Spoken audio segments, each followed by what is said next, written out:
Hello students, welcome in my video. आज के इस वीडियो में आप देखने वाले हैं डीएवी क्लास 6 का एसएसटी चैप्टर नंबर 13। इससे पहले के चैप्टर में हमने जनपद और महाजनपद के बारे में पढ़ा था, किस तरह से जनपद आपस में एक दूसरे पर अटैक किए और फिर वो महाजनपद बन गया और फिर वो सारे महाजनपद एक एम्पायर मगध एम्पायर के अंडर आ गए थे और जो मगध है सबसे पावरफुल जनपद बन करके सामने आया था। तो उसके बाद जो है उसमें कई सारे डायनेस्टी के रूलर्स होते हैं और उनमें से ही एक नंद डायनेस्टी का रूलर होता है जिसका नाम है Ghananand.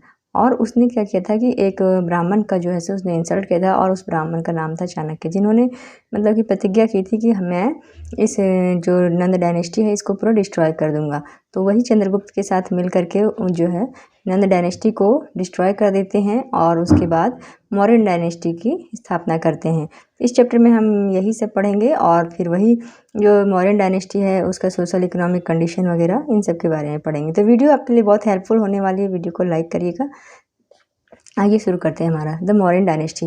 Before the establishment of Mauryan empire, Mauryan empire के इस्टेब्लिश होने यानी कि मौर्यन एम्पायर की स्थापना होने से पहले इंडिया कई सारे छोटे छोटे किंगडम यानी राज्यों में विभाजित था। यानी बहुत सारे छोटे छोटे राजा थे और ये जो राजा थे ना ये आपस में ही युद्ध करते रहते थे। यानी कि इनमें बहुत ही ज़्यादा क्या थी, डिसयूनिटी थी, एकता का अभाव था और इसी के कारण यही जो कारण था, लोगों में आपस में एकता नहीं थी, जिसके कारण जो फॉरेन इन्वेशन थे यानी कि जो विदेशी आक्रमणकारी थे, विदेशी राजा थे, उन्होंने लगातार यहाँ पर आक्रमण करते रहे। 326 BCE में अलेक्जेंडर जो मैकेडोनिया के राजा फिलिप था हैं उनका बेटा था और उसने इंडिया में अटैक किया और वहाँ के राजा जो पोरस था उसे हराया और वह जो है सो मगध को भी कैप्चर करना चाहता था, लेकिन उसे कैप्चर करने में वो सक्सेसफुल नहीं हो पाया।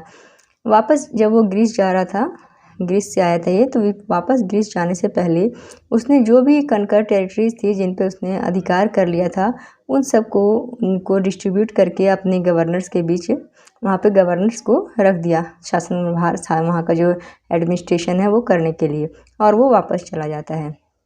उसके बाद वहाँ पर वो 323 BC में अलेक्जेंडर की डेथ हो जाती है।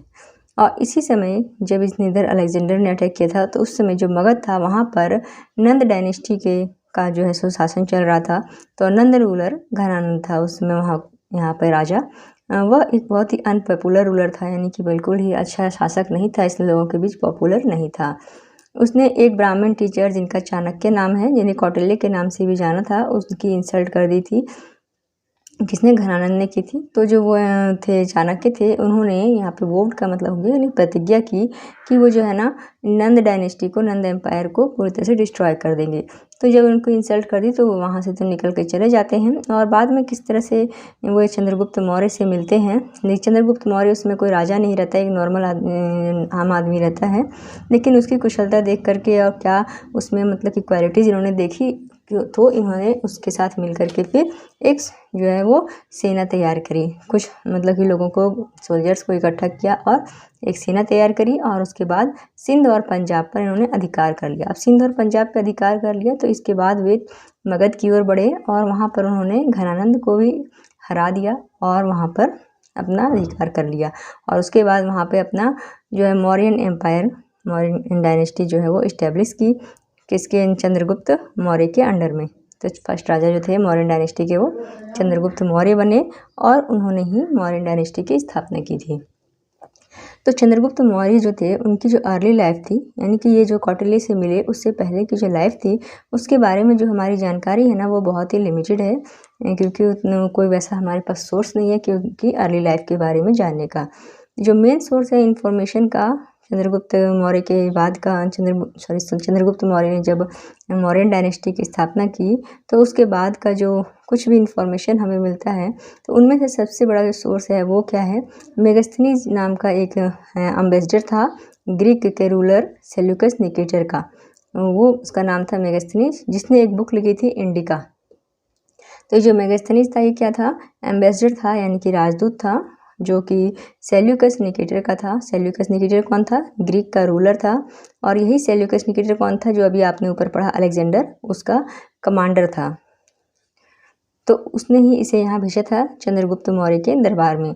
तो वहाँ पर वो जब रहता था तो वहाँ पर जो भी उसने देखा वो सब उसने अपनी बुक इंडिका में लिखी। उसी से हमें इस समय के बारे में पता चलता है कि वह किस तरह उस समय का राजनीतिक, आर्थिक और पॉलिटिकल कंडीशन क्या था, इकोनॉमिक कंडीशन क्या था, इन सब चीज़ों के बारे में जानकारी मिलती है।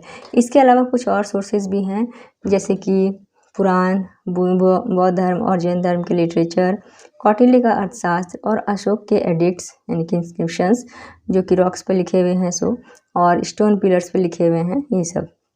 और फिर है मोनूमेंट्स के रिमेन्स, यानी जो भी उसमें मोनूमेंट्स बने थे उसके जो रिमेन है बचे हुए, वो सब से हमें इंफॉर्मेशन मिलती है। अब डू यू नो में आगे बताया जा रहा है कि जो मेगास्थनीज था, ग्रीक रूलर सेल्यूकस निकेटर का एम्बेसडर, उसने जो है चंद्रगुप्त मौर्य के दरबार के बारे में डिस्क्राइब किया।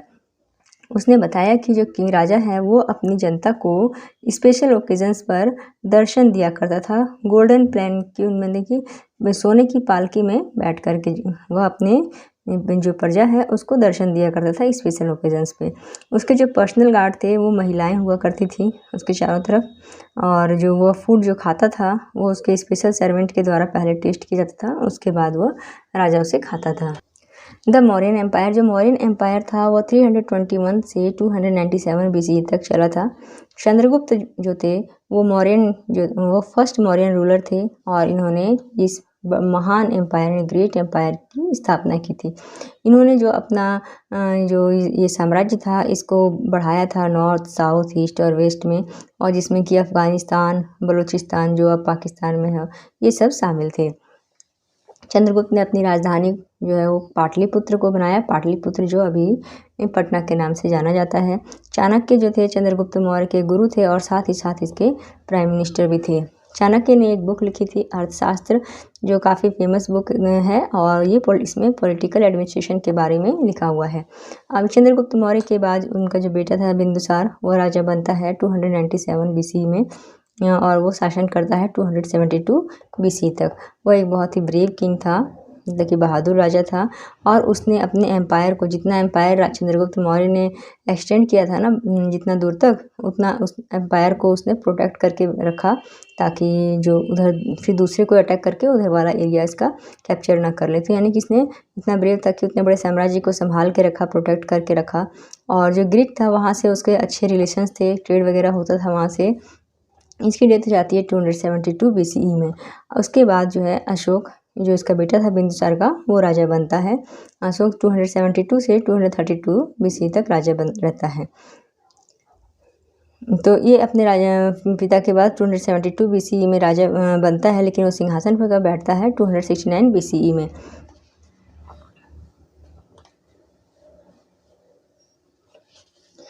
ही is considered to be one of the greatest ruler in the world history. यानी जो वर्ल्ड की हिस्ट्री है ना, वर्ल्ड हिस्ट्री में ये जो इसे राजा अशोक जो हैं इनको ग्रेटेस्ट रूलर्स यानी कि जो महान रूलर्स हैं उनमें से एक माना जाता है। He conquered the state of Kalinga to complete his rule over almost whole of the India. तो जो कलिंगा था ना, देखिए यहाँ पर कलिंगा था, इधर ये उड़ीसा वाला एरिया यहाँ पर, तो ये वाला एरिया जो था ये पहले इनके अंडर नहीं था। तो अशोक ने कलिंगा को भी कनकर किया, उसमें अधिकार किया, उस पर अटैक करके, और फिर उसका जो पूरी इंडिया पे जो रूल था वो कंप्लीट हुआ। Battle of Kalinga was very fierce battle. जो कलिंग का बैटल हुआ था, कलिंग का जो युद्ध हुआ था वो बहुत ही भयंकर युद्ध था। इसमें बहुत सारी जानें गई थी लोगों की बहुत बड़ी संख्या में, और प्रॉपर्टी का भी बहुत ज़्यादा लॉस हुआ था।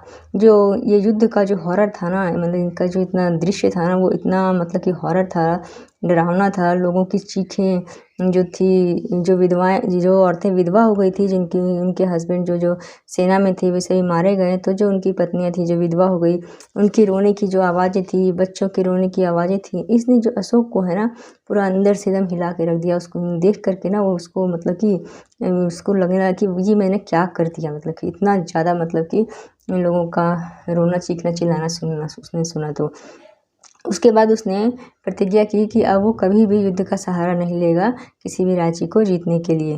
मतलब कि अब वो युद्ध नहीं कर, अब यहीं से उसने युद्ध करना जो है वो छोड़ दिया था। अब वो जो है किसी एरिया, किसी राज्य को जीतने के लिए नहीं युद्ध करेगा, बल्कि लोगों के दिलों को जीतने के लिए वो कार्य करेगा।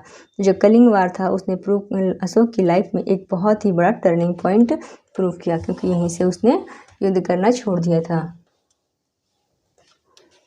और इसके बाद उसने बौद्ध धर्म अपना लिया कलिंग वार के बाद, और अपना जितना भी बचा हुआ बाकी का लाइफ था उसमें उसने बौद्ध धर्म के बारे में प्रोपगेटिंग यानी कि उसका प्रचार करने और उसकी शिक्षा देने में ही बिताया। उसने न केवल इंडिया में बल्कि दूसरे देशों में, वर्ल्ड के दूसरे देशों में भी इसके बौद्ध धर्म का प्रचार किया। उसने अपने बेटे और जो अपने पोते हैं उनको भी एडवाइस दिया कि वो भी कोई नई कंट्री को कनकर ना करें, यानी उस पर अधिकार ना करें। और उसने एडवाइस दिया क्या उनको कि वे धर्म विजय का रास्ता अपनाएं। धर्म विजय यानी कि लोगों के दिलों को जीतना। अशोक ने जो भी टीचिंग दी थी उसे रॉक्स, स्टोन के पिलर्स, इन सब पे इंग्रेव्ड करवाया, यानी उन पर पत्थरों पर, स्टोन के पिलर्स पर खुदवा कर लिखवाया। और उनको जो लिखवाया वो कई सारी लैंग्वेज में थी, जिनमें 4 लैंग्वेज थी, खरोष्टी, प्राकृत, ग्रीक और अरेमाइक। तो इन 4 लैंग्वेजेस में जो जहाँ जिस एरिया में चलती थी जो लैंग्वेज, लोकल लैंग्वेज थी, ये सब अलग अलग एरिया की। तो उन्होंने एरिया में जहाँ पे खरोष्टी है वहाँ पे खरोष्टी से लिखवाया, जहाँ पे कि लोकल लैंग्वेज प्राकृत थी तो वहाँ प्राकृत से, फिर ग्रीक और अरेमाइक इस तरह से लिखवाया। उसकी जो टीचिंग्स थी, जो उसने शिक्षाएं दी थी, वो सब जो वहाँ पे लिखी गई थी उसे एडिक्ट्स के नाम से जाना जाता है। अशोक से बुद्धिज़्म और धम्म। अशोक का जो बुद्धिज़्म है, बौद्ध धर्म का जो उसकी शिक्षाएं हैं, जो धम्म है, वो जो है जो रियल का जो क्लासिकल बुद्धिज़्म है ना, उससे थोड़ा सा डिफरेंट है। अब यहाँ पे दिया गया है कि जो धम्म है ये प्राकृत वर्ड है, जो कि संस्कृत के धर्म वर्ड से आया है, जिसका मतलब होता है मोरल वैल्यूज़। 2 मेन फीचर जो अशोक के धर्म से रिलेटेड हैं सोशल और एथिकल कोड का, वो ये है कि हर किसी को अपने पेरेंट्स की सेवा करनी चाहिए। जितने भी लिविंग क्रिएचर्स हैं, एनिमल्स हैं, उनकी केयर करनी चाहिए, उन्हें प्यार करना चाहिए, और सच्चाई का रास्ता हमें फॉलो करना चाहिए और उसको अडॉप्ट भी करना चाहिए। जो भी स्लेव हैं, दास, सर्वेंट और वर्कर्स हैं, उनके प्रति हमें काइंड बिहेवियर रखना चाहिए। जो बड़े हैं, ब्राह्मण्स हैं, टीचर्स हैं, मॉन्क्स हैं, यानी कि संत वगैरह हैं, उनकी जो है से रिस्पेक्ट करनी चाहिए। नॉन वायलेंस को फॉलो करना चाहिए। वायलेंस यानी कि लड़ाई झगड़े, और नॉन वायलेंस यानी कि शांति का रास्ता जो है उसे फॉलो करना चाहिए। टॉलरेंस और पीस भी हमारे अंदर होना चाहिए। टॉलरेंस यानी बर्दाश्त, सहन शक्ति, यानी किसी ने कुछ बोल दिया तुरंत गुस्सा नहीं होना, उसको बर्दाश्त करने की शक्ति होनी चाहिए और शांत होना चाहिए हमें। और क्या नहीं करना चाहिए, तो everybody should avoid arrogance. Arrogance यानी कि नफ़रत। हर किसी को अपने अंदर से जो ईर्ष्या है, नफ़रत है, दुश्मनी है, एनिमल को सेक्रीफाइस जो कर देते हैं, एनिमल्स को काटना की बलि देना, और धर्म और ज़मीन के लिए लड़ाई करना, इन सब को अवॉइड करना चाहिए। वह चाहता था कि जो उसके लोग हैं, यानी उसकी जो प्रजा हैं, वे सभी एक दूसरे के साथ हार्मनी से रहें, शांतिपूर्ण तरीके से मिलजुल करके रहें। वो जितने बाय ऑल रिलीजन्स यानी कि जितने भी धर्म हैं उन सब की रिस्पेक्ट करता था, और उनकी जो भी उनको कोई की सहायता की ज़रूरत होती थी तो उसकी सहायता भी करता था। अशोक का जो स्टेट था वो रियली ए वेलफेयर स्टेट, यानी सचमुच में एक वेलफेयर स्टेट था। वेलफेयर यानी कल्याणकारी राज्य था, जहाँ पर बहुत ही लोगों का भला किया जाता था, उनके लिए सोचा जाता था। उसने अपने लोगों को के बीच में जो है ना, मतलब कि अपने जो लोग थे, उसकी जो प्रजा थी, उसे वह अपने बच्चे समझता था, और वह खुद वो उनका पिता समझ करके उस तरह से उनकी केयर करता था। उसने अपने लोगों को मैक्सिमम फैसिलिटी दे रखी थी, जितनी ज़्यादा से ज़्यादा सुविधाएं हैं वो उसने दी थी। रोड के दोनों साइड पेड़ लगाए गए थे, और जगह जगह कुएं खुदवाए गए थे, और जगह जगह लोगों के लिए और एनिमल्स दोनों के लिए हॉस्पिटल खोले गए थे, ऑर्फनेज खोले गए थे, यानी अनाथ आश्रम, ओल्ड एज होम, ये सब भी खोले गए थे उसके शासन के दौरान। उसने एक धम्म महामात्र को अपॉइंट किया था। किसको? धम्म महामात्र थे। धम्म महामात्र जिसका काम क्या था कि अलग अलग जगह जा कर के बौद्ध धर्म की शिक्षाएं देना और धम्म के बारे में बताना।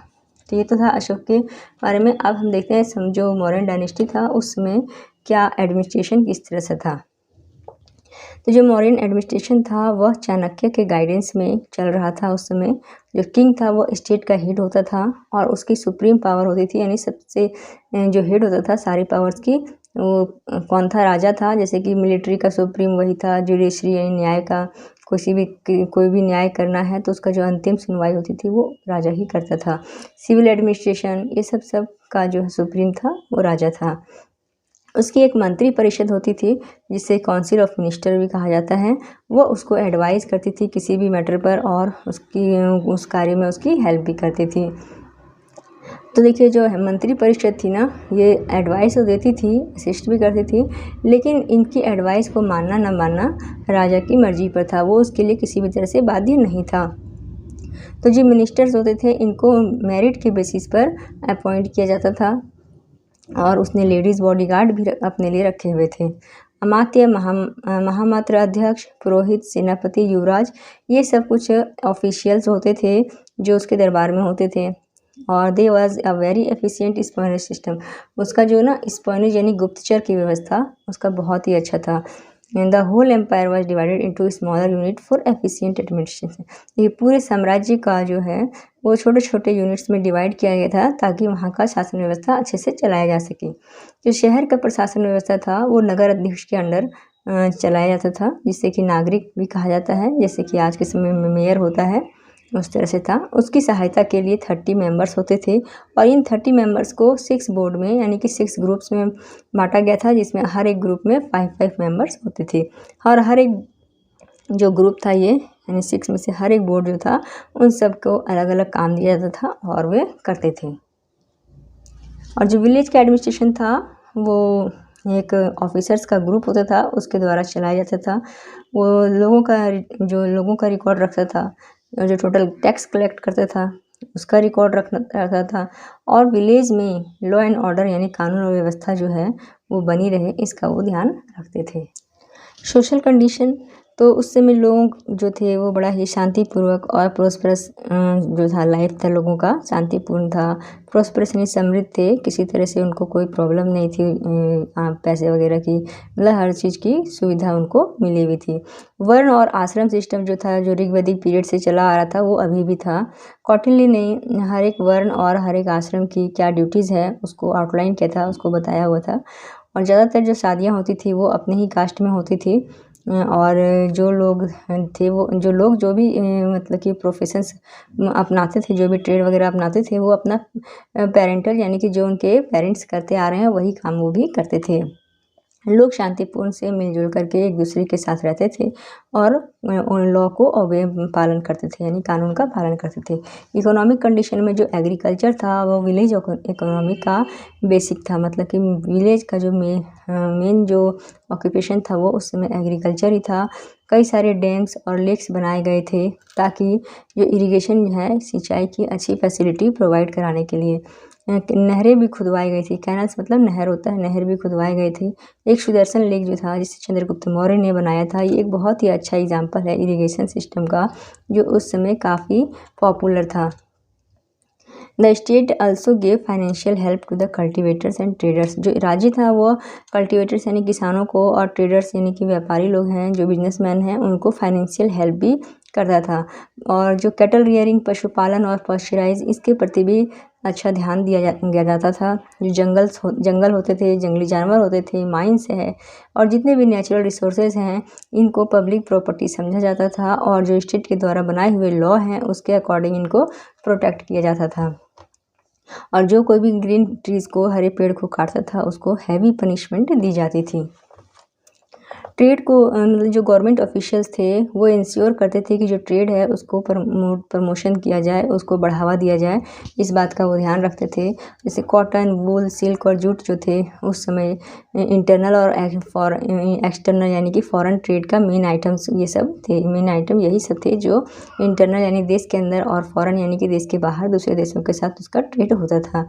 जो ट्रेडर्स थे उन्हें गवर्नमेंट को कई तरह के टैक्सेस देने पड़ते थे और जो उनके प्रोडक्ट्स होते थे ना, जो ये ट्रेडर्स जो भी प्रोडक्ट्स को बनाते थे या फिर जो भी प्रोडक्ट्स को ट्रेड करने के लिए एक्सटर्नल या इंटरनल के लिए रेडी करते थे उन सब की बहुत अच्छे तरीके से उनको चेक किया जाता पहले। काशी, कलिंग और मदुरै जो था ये मेन सेंटर था टेक्सटाइल का। टेक्सटाइल यानी कपड़े का, जहाँ पे कपड़े वगैरह बनते थे उसका। स्पाइसेस यानी कि मसाले और आइवरी गुड्स यानी कि हाथी के दांत से बनी हुई चीज़ें, ये सब आइटम्स एक्सपोर्ट के लिए मेन आइटम्स हुआ करते थे। अब यहाँ पे देखिए डू यू नो में बताया जा रहा है क्या कि along with taxes tribute was collected in the form of goods, यानी कि जो टैक्सेस था उसके साथ साथ जो ट्रिब्यूट था उसे भी गुड्स के से कलेक्ट किया जाता था। Tribute is believe to be a willing और वॉलंटरी डोनेशन। ट्रिब्यूट क्या कहा जाता था, जैसे कि कोई अपनी इच्छा से या फिर वॉलंटरी सेवा के लिए डोनेशन वगैरह देता है, उस तरह से। आर्ट और आर्किटेक्चर, तो उसमें जो है 5 टाइप के आर्किटेक्चर मॉन्यूमेंट्स जो हैं वो प्रचलित थे। कौन कौन से थे, पैलेसेस यानी कि महल, स्तूप्स थे जो बौद्ध धर्म के स्तूप होते थे, जिन्हें बौद्ध धर्म का ये मंदिर होते थे, केव्स गुफाएं, पिलर्स और रॉक एडिट्स। डू में बताया गया कि जो स्तूप थे ये बौद्ध धर्म के मंदिर होते थे। It is famous as a spiritual moment, ये एक स्पिरिचुअल मोनूमेंट्स के रूप में फेमस थे। इट हैज़ ए डॉम और pagoda with the sacred relics और enlightened beings are religious text are kept. यहाँ पे एक डॉम यानी कि पैगोडा भी जो है वो रहता था और ये सैक्रेड रेलिक्स थे, और यहाँ पर जो है जितने भी रिलीजियस टेक्स्ट वगैरह थे वो सब को यहाँ पर रखा गया था। केव्स टेम्पल क्या थे, तो केव्स टेम्पल्स को विहार कहा जाता था, और जो प्रेयर हॉल्स होते थे उन्हें चैत्य कहा जाता था। जो अशोक का जो महल था ना वो बहुत ही ज़्यादा सुंदर था। तो यहाँ पर एक चाइनीज़ ट्रेवलर आया था जिसका नाम था फाहियान। तो उसने जब इस महल को देखा ना तो वो बहुत ही ज़्यादा आश्चर्यचकित रह गया, और उसने रिमार्क दिया ये जो महल है इसे किसी आदमी ने नहीं बल्कि ज़रूर किसी भगवान ने बनाया होगा।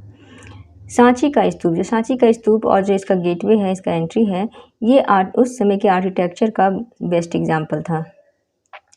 जो मौर्यन रूलर्स थे उन्होंने बहुत सारी गुफाएं बनवाई खुदवा करके, जहाँ मॉन्क्स लोगों के लिए, मॉन्क्स को रहने के लिए, मॉन्क्स जो थे बौद्ध धर्म के जो संत होते हैं उन्हें कहा जाता है।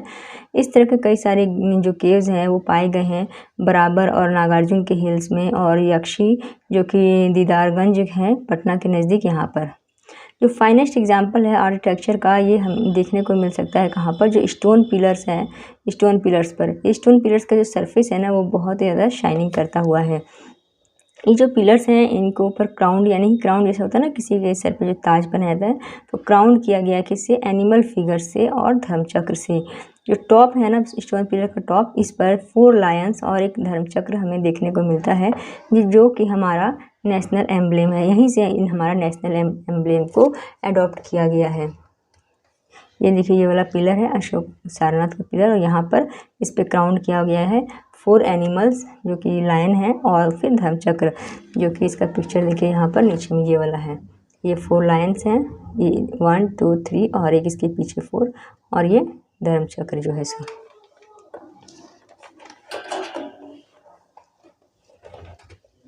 Ashok pillar can also be seen in Firoz Shah Kotla in Delhi.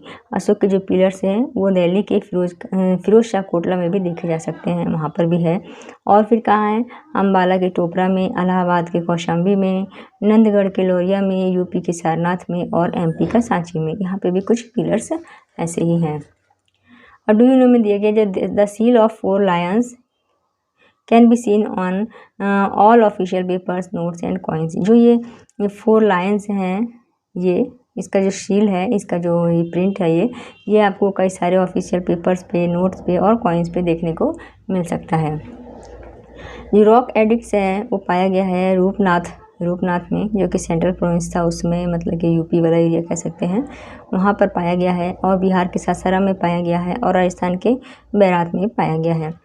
बाद में जो मॉन्स्ट्रीज बनाए गए थे मॉन्क लोगों के रहने के लिए। मॉन्स्ट्रीज क्या होता है, मॉन्स्ट्रीज वैसी जगह जहाँ पर मॉन्क सब रहते हैं, जिस तरह से साधु ऋषि मुनियों के लिए आश्रम वगैरह होता है, उस तरह से। जब अशोका इस जो है ये सब कर रहा था, इन लोगों के कल्याणकारी काम कर रहा था और शांति का मैसेज देश में और अपने पड़ोसी देशों में फैला रहा था और फैलाने की कोशिश कर रहा था, तो उस समय जो वहाँ का चाइनीज़ राजा था वो एक ग्रेट वॉल जो अभी भी है उसको बनवा रहा था अपनी बाउंड्रीज़ को प्रोटेक्ट करने के लिए। और इसमें उसने हज़ारों लोगों को फोर्सिंग यानी कि ज़बरदस्ती फोर्स करके काम करवा रहा था, वो भी एकदम एक्सट्रीम वेदर कंडीशन, यानी उसमें जो वेदर कंडीशन था वो बहुत ही ख़राब था, या तो बहुत ठंड थी या ऐसा कुछ था, तो एक्सट्रीम वेदर कंडीशन था, उसमें ज़बरदस्ती लोगों को फोर्स करके लगा रहा था। जबकि वहीं पे अशोक उस समय लोगों के कल्याण के लिए और भले के लिए कितना सोच रहा था। अब देखिए जब ये मौर्यन एम्पायर इतना बड़ा था, इतना अच्छा राजा था, लोगों के लिए इतना अच्छा काम कर रहा था, इतना वेलफेयर का काम कर रहा था, तो फिर इस एम्पायर का डिक्लाइन क्यों हो गया? तो जैसा कि हमने देखा कि पहले पढ़ा था कि जो अशोक था उसने अब वार करने छोड़ दिए थे, युद्ध करना छोड़ दिया था, तो यही मेन कारण था। तो आइए देखते हैं इसको।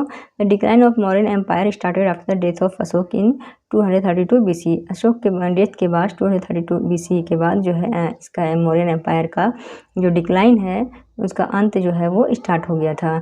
ऐसे कहा जाता है कि जो अशोक की जो मिलिट्री पॉलिसी थी ना कि युद्ध नहीं करने की, यही जो है सो इस एम्पायर के डिक्लाइन का मेन रीज़न बनी थी। जो बृहदर्थ था वो मौर्यन डायनेस्टी का लास्ट रूलर था, जिसे कि उसके commander in chief Pushyamitra Shunga ने मार दिया और शुंग वंश की स्थापना की, शुंग डायनेस्टी की। और ये जो पुष्यमित्र शुंग था इसने 185 से लेकर के 73 BC तक जो है वो शासन किया था। अब शुंग डायनेस्टी का जो राजा हुआ था, दूसरा राजा पुष्यमित्र शुंग के बाद वो था अग्निमित्र, और इस तरह से और भी कई राजा हुए थे। लेकिन फिर जो शुंग डायनेस्टी का लास्ट रूल था वह था देवभूति। अब उसे भी किसी वसुदेव नाम के आदमी ने मार दिया और उसने अपना डायनेस्टी की स्थापना कर ली, कर्ण डायनेस्टी की 72 BC में। आगे डून में बताया जा रहा है कि dynasty rule means, dynasty rule का मतलब क्या होता है कि सेम फैमिली के मेंबर्स के द्वारा रूल किया जाना। यूजुअली जो होता है वो राजा का बेटा ही राजा बनता है, यानी कि मतलब कि जो राजा बना उसका बेटा, फिर उसके बाद उसका बेटा, तो इस तरह से चलता जाता है। तो ये एक डायनेस्टी हुई। और अगर जब उसका लास्ट में कोई दूसरा मतलब कि फैमिली मेम्बर्स हो, दूसरा कोई हो, वो उस पर अटैक कर दे, उस राजा को मार दे और वो अपना शासन वहाँ स्थापित कर ले, तो उसकी डायनेस्टी स्टार्ट हो जाती है। जो मौर्यन डायनेस्टी थी उसमें 3 इंपॉर्टेंट रूलर्स हुए थे, चंद्रगुप्त मौर्य, बिंदुसार और अशोक। ये चैप्टर यहाँ पे आपका कंप्लीट होता है। Thank you for watching.